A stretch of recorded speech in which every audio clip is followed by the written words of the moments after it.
Hello, learners. How are you all? I hope so. You all are doing well.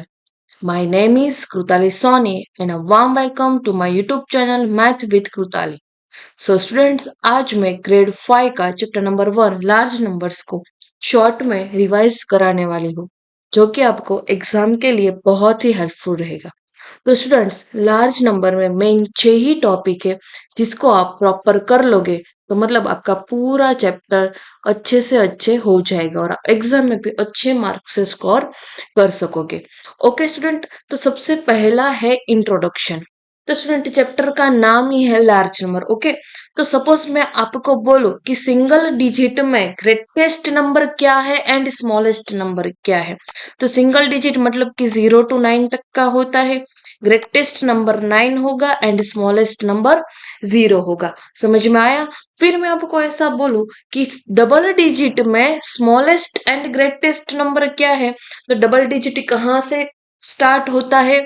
तो कि 10 से लेके 99 तक। आपको अगर पूछे कि ग्रेटेस्ट 2 डिजिट नंबर क्या है तो क्या आएगा? 99। एंड स्मॉलेस्ट 2 डिजिट नंबर क्या है तो क्या आएगा? 10। फिर मैं आपको ऐसा बोलूं कि 3 डिजिट में स्मॉलेस्ट नंबर कौन सा है एंड ग्रेटेस्ट नंबर कौन सा है तो आप लोग क्या बोलोगे? तो क्या आएगा? 100 से लेके 999। 999 के बाद तो 1000 आ जाएगा। तो ये तो 4 डिजिट हो गए। तो 3 डिजिट का ग्रेटेस्ट नंबर 999 है एंड स्मॉलेस्ट नंबर 100 है। समझ में आया? तो देखो स्टूडेंट, सिंगल डिजिट अगर आपको बोले ग्रेटेस्ट नंबर तो 1 टाइम 9 लिखना है। डबल में बोले कि ग्रेटेस्ट नंबर तो 2 टाइम 9 लिखना है। फिर 3 डिजिट में अगर बोले ग्रेटेस्ट नंबर तो 3 टाइम 9 लिखना है। अब मैं आपको ऐसा बोलूं कि 6 डिजिट में ग्रेटेस्ट नंबर क्या है, आप लोग क्या करोगे? 9 को 6 टाइम लिखोगे। तो 1 2 3 4 5 एंड 6। ओके, अब अगर आपको ऐसा बोलना है कि सिंगल डिजिट में स्मॉलेस्ट नंबर 0 है, डबल डिजिट में स्मॉलेस्ट नंबर 10 है, डबल डिजिट में स्मॉलेस्ट नंबर 10 है, 3 डिजिट में स्मॉलेस्ट नंबर 100 है। तो देखो 1 के बाद 20 तो 3 डिजिट बन जाएगा स्मॉलेस्ट नंबर, 1 के बाद सिंगल डिजिट। तो ग्रेटेस्ट नंबर में सपोज यहाँ पर देखो डबल डिजिट में 99 है, सिंगल डिजिट में ये 9 है, इसमें एक नंबर को ऐड करो, क्या बनता है? 10 बनता है। तो 10 क्या कैसा नंबर है? तो कि स्मॉलेस्ट 2 डिजिट नंबर है। अब 99 में एक डिजिट को ऐड करो, क्या बनता है? 100 बनता है। 100 कैसा नंबर है? तो कि स्मॉलेस्ट 3 डिजिट नंबर है। अब 999 में एक नंबर को ऐड करो, क्या बनता है? 1000 बनता है। 1000 कैसा है? तो कि स्मॉलेस्ट 4 डिजिट नंबर है। अब हमने यहाँ पे ग्रेटेस्ट 6 डिजिट का नंबर लिखा है। अब मैं इसमें एक नंबर को ऐड करूं तो मेरा क्या बनेगा? तो कि 1 के बाद 60। तो कि 1 2 3 4 5 6। तो ये नंबर कैसा बनेगा? तो कि स्मॉलेस्ट 7 डिजिट नंबर। समझ में आया? अगर ऐसा हो तो आप ऐड करके चेक कर सकते हो। ओके, अब अब अब मैं आपको ऐसा बोलूं कि ग्रेटेस्ट 7 डिजिट नंबर क्या है तो आप लोग क्या करोगे? 9 को 7 टाइम लिखोगे। तो 9 1 2 3 4 5 6 7। ये नंबर कैसा हुआ? तो कि ग्रेटेस्ट 7 डिजिट नंबर हुआ। अब मैं इसमें एक नंबर को ऐड करूं तो मेरा क्या बनेगा? तो कि 1 के बाद 7 टाइम 0 करना है। तो कि 1 2 3 4 5 6 7। ये नंबर कैसा बना? तो कि स्मॉलेस्ट 8 डिजिट नंबर। देखो 8 डिजिट है तो कि 1 2 3 4 5 6 7 8 बना स्मॉलेस्ट 8 डिजिट नंबर। समझ में आया सबको? अब मैं आपको ऐसा बोलूं कि ग्रेटेस्ट 8 डिजिट नंबर क्या है, क्या लिखोगे स्टूडेंट आप? तो कि 9 को 8 टाइम लिखोगे। तो चलो बोलो 1 2 3 4 5 6 7 8। अब मैं इसमें एक नंबर को ऐड करूं तो मेरा क्या बनेगा? 1 के बाद 80। तो कि 1 2 3 4 5 6 7 8, ये ग्रेटेस्ट 8 डिजिट नंबर बना। तो ये कैसा बनेगा? Smallest 9 digit number. Hope so student, मैं आपको जो समझाना चाहती हूँ वो आपको प्रॉपरली समझ में आता होगा। ओके, ये हुआ आपका इंट्रोडक्शन है लार्ज नंबर का। नेक्स्ट सेकेंड वन पे है आपका इंडियन प्लेस वैल्यू सिस्टम। अब इंडियन प्लेस वैल्यू सिस्टम कैसी होती है? तो सबसे पहले तो इंडियन प्लेस वैल्यू चार्ट आता है। होप सो आपको पता ही है इंडियन प्लेस वैल्यू चार्ट क्या है। तो क्या आएगा? सबसे पहले कहाँ से स्टार्ट होता है? तो कि ones, tens, 100, 1000, 10,000, lakh, 10 lakh, crore and 10 crore. Student always last से ही लिखना है। अब मैं इंडियन प्लेस वैल्यू सिस्टम पूरा एक एग्जाम्पल के थ्रू आपको समझाऊंगी। ओके, सपोज मैंने यहाँ पर एग्जाम्पल ले लिया है ये वाला। आपको इसमें पहले तो ये नंबर दिया है, आपको कुछ भी पूछ ले कि कोमा लगाओ, place value, face value, expanded form बोले, नंबर नेम बोले, कुछ भी बोल दे, मैं यहाँ पर आपको ये एग्जाम्पल के थ्रू पूरा एक्सप्लेन करूंगी। ओके स्टूडेंट, अब सबसे पहले तो कोमा कैसे लगता है? तो इंडियन प्लेस वैल्यू के सिस्टम में पहले लास्ट से स्टार्ट करना है, 3 डिजिट के बाद, 2 डिजिट के बाद, 2 डिजिट के बाद। इंडियन प्लेस वैल्यू सिस्टम में कैसे कोमा लगते हैं? तो कि 3 डिजिट के बाद 2 डिजिट, 2 डिजिट, 2 डिजिट। समझ में आया? अब आपको इसका नंबर नेम पूछे तो आप लोग डायरेक्ट कैसे लिखोगे? तो कि सबसे पहले ऐसे इजीली प्लेस वैल्यू चार्ट बनाओ, ये तो आपको आता ही है, 1 10 100 1000 10,000 वाला। अब जो नंबर का आपको पूछा है वो उसको यहाँ पर पुट करो। ऑलवेज नंबर लास्ट लास्ट से लिखना है। ओके, तो वंस पे क्या आएगा? 3 0 5 1 9 8 7। तो बोलो स्टूडेंट, इसका नंबर नेम क्या होगा? तो कि 78,91,503। जहां पर स्टूडेंट जीरो आता है वहां पर हमें कुछ भी बोलने की, लिखने की जरूरत नहीं है। ओके स्टूडेंट, स्पेलिंग आपको प्रॉपरली लिखना पड़ेगा। समझ में आया? अभी मैं आपको यहाँ पर पूरा स्पेलिंग एंड नंबर नेम लिख के नहीं बताती हूँ, बट आपको नंबर नेम पूछे तो आपको क्या करना है? पहले से प्लेस वैल्यू चार्ट बनाओ और सारी वैल्यूज यहाँ पर पुट कर दो। अब जैसे जैसे ऊपर से देखते जाओ, यहाँ पर 10 लाख है तो 10 में 2 डिजिट होता है तो साथ में ले लो। तो क्या होगा? 78 लाख। अगेन यहाँ पर 10,000 है तो 2 डिजिट को साथ में लो, तो 91,503। यहाँ पर जीरो है तो उसका कुछ भी करने की जरूरत नहीं है। ओके स्टूडेंट, तो ये हुआ आपका कोमा एंड नंबर नेम। अब स्टूडेंट, अगर आपको पूछ ले कि ये 9 की face value and place value क्या है, बताओ। तो देखो स्टूडेंट, शॉर्ट ट्रिक के थ्रू मैं आपको ये समझाऊंगी कि देखो स्टूडेंट, अगर आपको पूछे कि इसकी फेस वैल्यू क्या है, तो हमारा जो फेस है वो हमारा फेस चेंज नहीं होता है। हमारा फेस जो है वो चेंज नहीं होता है, फेस एज इट इज ही रहता है। समझ में आया? तो फेस वैल्यू कभी भी चेंज नहीं होती है, जो डिजिट का पूछे वो डिजिट डायरेक्ट लिख दो। ओके, अब आपको प्लेस वैल्यू पूछे, अब प्लेस आपकी चेंज होती रहती है, कभी स्कूल में तो कभी घर में, या तो फिर स्कूल में कोई एक्टिविटी का लेक्चर हो तब आप ग्राउंड में जाओ, स्विमिंग पूल में जाओ, डांस रूम में जाओ, तो प्लेस आपकी चेंज होती रहती है। तो जब भी आपको place value system place value बोले तो प्लेस वैल्यू में क्या करना है? क्योंकि ये 9, जो भी प्लेस वैल्यू चाहे बोले वो 9 एज इट इज रखो। अब यहाँ से देखो 9 कौन सी प्लेस पे है? तो कि 10,000। 10,000 में कितने जीरो आते हैं? तो कि 4 जीरो। बट मैम, हमें ऐसा नहीं पता चल जाता है कि 10,000 में 4 ही जीरो आते हैं, हमें इस कैसे पता चलेगा? ऐसे नहीं चलेगा, आप लोग तो ऐसा बोलोगे। तो देखो स्टूडेंट, जब भी आपको प्लेस वैल्यू बोले, जहां पर भी अंडरलाइन करी हो, जो डिजिट के नीचे अंडरलाइन करी हो, पहले तो वो डिजिट लिख देना है। अब उसके बाद के डिजिट तो आप काउंट कर सकते हो ना, तो करो काउंट। क्योंकि 1 2 3 4, तो 4 जीरो लगा दो। अब आपको पूछे कि 5 की प्लेस वैल्यू क्या है, तो क्या लिखोगे? 5 एज इट इज, उसके बाद कितने जीरो है? तो कि 20 है, लिख दो 20।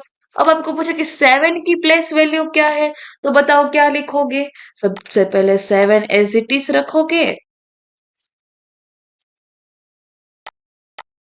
फिर 7 के बाद, अब मैम हमें तो ऐसा प्लेस ब्लेस का कुछ पल्ला नहीं पड़ता है, डायरेक्ट ही करना है। कैसे डायरेक्ट करना है, तो कि 7 के बाद के डिजिट काउंट कर लो।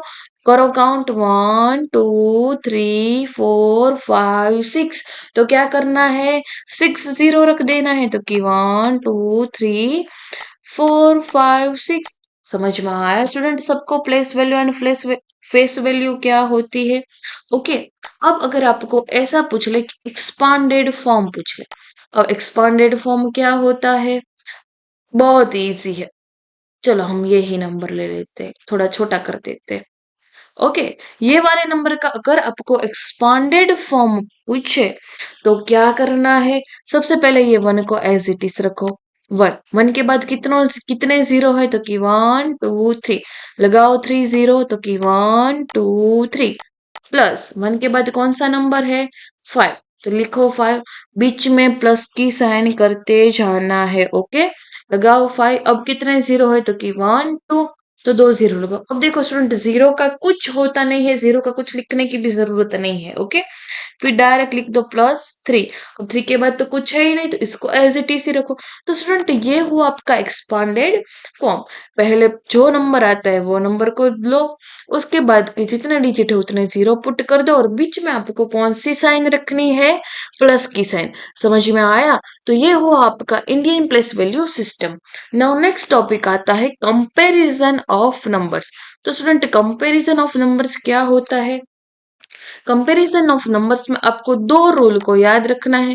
फर्स्ट रूल क्या है, तो कि डिजिट को काउंट करो, एंड सेकंड रूल क्या है कि लेफ्ट हैंड साइड से कंपेयर करना स्टार्ट करो। अरे मैम ये रूल वूल की मगजमारी हमें समझ में नहीं आती है, तो एक एग्जाम्पल के थ्रू मैं आपको कंपैरिजन ऑफ नंबर्स समझाती हूँ, बराबर ध्यान दे के समझना। Okay student. तो सपोज मैंने ये नंबर लिया कि 3 8 7 8 1 2 4 5 3 4 3 1 9 8 7 1। समझ में आया स्टूडेंट, ये आपको ऐसा नंबर दिया है। अब comparison of number, first rule क्या है, काउंट द डिजिट्स। डिजिट को काउंट करो, 1 2 3, इसमें तो 3 ही डिजिट है। फिर 1 2 3 4, इसमें तो 4 डिजिट है। फिर 1 2 3 4, इसमें भी 4 डिजिट है। 1 2 3 4, इसमें भी 4 डिजिट है। तो अब देखो स्टूडेंट, कंपैरिजन ऑफ नंबर में टू टाइप्स आते हैं। एक होता है डिक्रीजिंग ऑर्डर में सेट करो, और एक होता है इंक्रीजिंग ऑर्डर में सेट करो। इंक्रीजिंग ऑर्डर बोले कि असेंडिंग ऑर्डर बोले, both are same.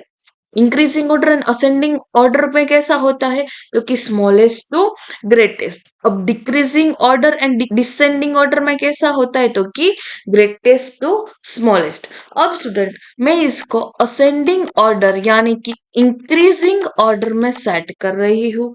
Increasing order and ascending order क्या होता है, तो कि छोटे से बड़ा। तो स्टूडेंट ये 3 डिजिट है, ये 4 डिजिट का है, तो 3 और 4 में से सबसे छोटा नंबर कौन सा हुआ, क्योंकि ये वाला 3 नंबर वाला हुआ। तो सबसे पहले लिख दो ये 3 7 8। अब ये होप सो आपको ये इसका सिंबल का मीनिंग पता होगा। ये क्या है, लेस देन। जहां पर ये कॉर्नर वाला पार्ट होता है वहां पर छोटा नंबर होता है, जहां पर ये ओपन पार्ट होता है वहां पर बड़ा नंबर होता है। मैंने आपको समझाया है कि हम हमारे छोटे लोगों को मार सकते हो, हम हमारे से बड़े हो, मम्मी पापा है, टीचर है, उसको मार सकते हो, तो वो सामने पीट देते हैं। तो छोटे लोगों को मार सकते हो, तो कॉर्नर वाला पार्ट किधर आता है, छोटे नंबर के साथ आता है, एंड ओपन पार्ट किधर आता है, बड़े वाले के सामने। अब स्टूडेंट ये चलो 3 का तो हो गया, ये 4 4 4, ये तो सारे सेम डिजिट्स है। तो उसका क्या करना है, तो कि उसका आपको करना है सेकंड रूल अप्लाई करना है। सेकंड रूल क्या है, तो कि आपको लेफ्ट हैंड साइड से कंपेयर करना है। तो देखो स्टूडेंट, पहले यहाँ पर ऐसे नंबर लिख लो। देखो मैं नंबर लिखती हूँ, पहले तो 1 2 4 5, फिर सेकंड नंबर उसके नीचे लिखो 3 4 3 1, फिर 9 8 7 1। अब आपको क्या बोला है कि लेफ्ट हैंड साइड से चेक करो। लेफ्ट हैंड साइड क्या है, पहले तो 1 3 9। सबसे छोटा नंबर कौन सा हुआ, तो कि ये वाला हुआ। फिर उससे थोड़ा बड़ा तो कि ये वाला, ओके, फिर उससे थोड़ा बड़ा तो कि ये वाला। तो सबसे पहला कौन सा आएगा, तो कि ये 1 2 4 5 लेस देन क्या आएगा, 3 4 3 1 लेस देन क्या आएगा, 9 8 7 1। समझ में आया स्टूडेंट। अब आपके माइंड में ऐसा आया होगा कि मैम ये तो 1 3 9 थे तो डायरेक्ट हो गया, बट सपोज यहाँ पर ऐसा हो कि यहाँ पर 1 2 ही आ जाए तो हमें क्या करना है। तो स्टूडेंट आपको अगेन लेफ्ट हैंड साइड से चेक करना है। यहाँ पर 1 1 सेम हो गए, 2 2 भी सेम हो गए, 4 एंड 3। तो 4 एंड 3 में कौन सा नंबर छोटा है, तो कि ये वाला और ये वाला नंबर है। तो सबसे पहले ये वाला नंबर आएगा, फिर ये वाला आएगा एंड फिर ये वाला आएगा आएगा। समझ में आया स्टूडेंट कि कंपैरिजन ऑफ नंबर्स क्या होता है। होप सो कि मैं आपको जो समझाना चाहती हूँ वो आपको प्रॉपरली समझ में आता होगा। नाउ नेक्स्ट है इंटरनेशनल प्लेस वैल्यू चार्ट। अब इंटरनेशनल प्लेस वैल्यू चार्ट क्या होता है, जो इंडियन से थोड़ा पैरेलल है, बहुत ज्यादा नहीं बट थोड़ा सा। ओके चलो, इंटरनेशनल प्लेस वैल्यू चार्ट कहाँ से स्टार्ट होता है, तो कि वंस, टेंस, 100, 1000, 10,000, फिर क्या आएगा, 100,000, फिर मिलियन, फिर 10 मिलियन, फिर 100 मिलियन, फिर billion, 10 billion and 100 billion. Okay student, ये है आपका इंटरनेशनल प्लेस वैल्यू चार्ट। एक नंबर ले लेते हैं, तो नंबर क्या लेते हैं, 9 8 1 2 4 7 6। ओके, तो इंटरनेशनल प्लेस वैल्यू सिस्टम के अकॉर्डिंग कोमा कैसे लगता है, तो कि 3 डिजिट के बाद 3 digit 3 digit. But Indian place value system के अकॉर्डिंग बोले तो कोमा कैसे लगता है, तो कि 3 डिजिट के बाद 2 डिजिट 2 डिजिट 2 डिजिट। ओके, तो यहाँ से कैसे लगेगा, तो कि 3 डिजिट के बाद 3 डिजिट के बाद 3 डिजिट के बाद ऐसे कोमा लगते हैं। ओके स्टूडेंट, अब आपको इसका नंबर नेम पूछे तो क्या करना है, सबसे पहले डायरेक्ट हमें देख के पता नहीं चलता है। तो स्टूडेंट अब ऐसे प्लेस वैल्यू चार्ट बनाने के बाद पहले उसमें लिख लो। तो क्या आएगा यहाँ पर, 6 7 3 4 2 1 8 9। ओके, ये 10 मिलियन के प्लेस पे है, 10 मतलब दो साथ में ही ले लेना है। ओके, तो क्या होगा, 98,124,376। समझ में आया स्टूडेंट। जब 100 बोले तब 100 को अकेले लेना है, और जब 10th की प्लेस पे हो तब 2 डिजिट को एक साथ में लेके बोलना है। अगेन मैं रिपीट कर रही हूँ, अगेन बराबर ध्यान देके सुना। ये 10 मिलियन पे है, तो 98,124,376। समझ में आया। अब आप लोग ही मुझे बताओ कि 3 की place value and face value क्या होती है। अगेन मैंने बोला था फेस वैल्यू कभी हमारा चेंज नहीं होता है, तो ये 3 एज इट इज रहता है। एंड प्लेस हमारी चेंज होती रहती है, तो इसका क्या हो जाएगा, उसके बाद कितने जीरो है, तो कि 1 2, तो 2 जीरो लगा दो। अब स्टूडेंट आपको होप सो एक्सपांडेड फॉर्म भी आता ही होगा। पहले 9 लिखो, 9 के बाद जितने डिजिट है उतने जीरो रख दो, फिर प्लस करो, फिर 8 का टर्न लो, फिर 8 के बाद जितने जीरो उतना जीरो रखो, फिर अगेन प्लस करो, फिर 1 लो, उसके बाद के जीरो रखो। तो ये सारा होता है एक्सपांडेड फॉर्म। समझ में आया स्टूडेंट। नाउ नेक्स्ट टॉपिक है राउंडिंग ऑफ नंबर्स। स्टूडेंट बहुत ही इजी टॉपिक है राउंडिंग ऑफ नंबर्स, बट आप बराबर ध्यान दे के सुनना। मैं आपको एक एग्जांपल देती हूँ, जो भी आप कोई भी प्लेस का राउंडिंग ऑफ ना बोला हो, आपको यही रूल अप्लाई करना है। ओके स्टूडेंट, सपोज मैंने ये वाला नंबर ले लिया कि 1 5 3 8 6 9 4 3 2। ओके, अब मैंने आपको इसमें ऐसा बोला कि 8 की प्लेस के बाद के राउंडिंग ऑफ करने हैं। अंडरलाइन किया है, वहां पर आपको राउंडिंग ऑफ करना है। तो आगे के नंबर तो एज इट इज रहेंगे, 1 5 3 तो एज इट इज रखो। अब बराबर ध्यान दे के सुनना, हाँ स्टूडेंट। यहाँ पर जहां से आपको राउंडिंग ऑफ करना है उसके बाद का नंबर चेक करो। अब उसके बाद कौन सा नंबर है, तो कि 6 है। अब ये 6 कैसा नंबर है, तो कि 5 से बड़ा नंबर है।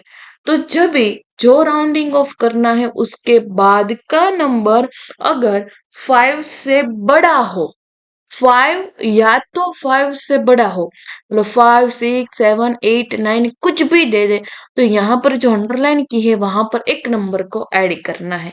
तो 8 में एक नंबर को ऐड करो तो क्या आएगा, 9 आएगा। फिर क्या करना है, उसके बाद सारे जीरो, तो उसके बाद कितने हैं, तो कि 1 2 3 4 5, तो 1 2 3 4 5। समझ में आया। तो ये हुआ आपका राउंडिंग ऑफ। अगेन एक और एग्जांपल लेके समझा, तो ये तो हमने 8 से राउंडिंग ऑफ किया। ओके, नेक्स्ट मैं आपको दूसरा एग्जांपल लूं कि अगर आपको ऐसा बोले कि 10,000 की प्लेस से राउंडिंग ऑफ करो, कौन सी प्लेस बोली है, 10,000। तो यहां से स्टार्ट करो, वंस, टेंस, 100,000 एंड 10,000। क्या है 10,000 पे 6 है, यहाँ पर है ना, मैं एक नंबर को चेंज कर देती हूँ ताकि आपको जो मैं कॉन्सेप्ट समझाना चाहती हूँ वो प्रॉपरली समझ में आए। 10,000 की प्लेस 10,000 की प्लेस पे क्या है, तो कि 6। अब आगे के नंबर एज इट इज लगो, आगे के नंबर क्या है कि 1 5 3 8। 10,000 की प्लेस पे 6 है। अब 6 के बाद का नंबर चेक करो, 6 के बाद क्या है, 1 है। 5 से क्या है, छोटा नंबर है।